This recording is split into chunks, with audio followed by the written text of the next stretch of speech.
Oi, CH, gols de Carlos Eduardo Volante e zagueiro Jonathan Costa, tudo no primeiro tempo, Barra 0, Guarani 2. Oi, Edu, um grande abraço a você. O Guarani vence de maneira coerente, grandiosa, merecedora.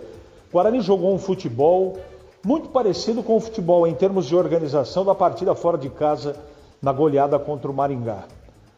Eu tinha um pouco de receio de dois aspectos, você sabe disso. O Rian no lado direito, acho que ofensivamente ele foi bem, mas defensivamente ele teve problemas, tanto é que o treinador do Guarani tirou para colocar o Rafael, garantindo lá mais marcação. E outro aspecto importante que eu acho que foi o segredo, principalmente no primeiro tempo, a colocação do Isaac do lado do William Farias. Isso fez com que o Carlos Eduardo fosse mais adiantado para jogar próximo do João Paulo, alimentando na frente o Cachoeira, um pouco mais apagado, e o Maranhão. Deu certo. O expediente de jogar de maneira reativa e ativar o contra-ataque foi competente por parte do Guarani.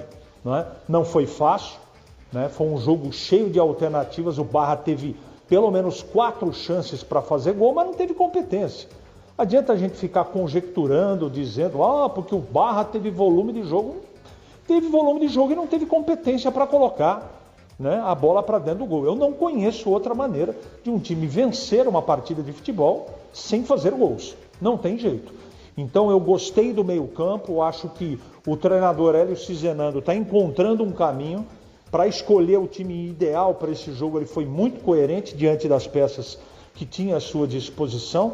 E aos poucos, Edu, o Guarani vai ganhando corpo na competição. A vitória coloca parcialmente o Guarani na liderança da Série C do Campeonato Brasileiro.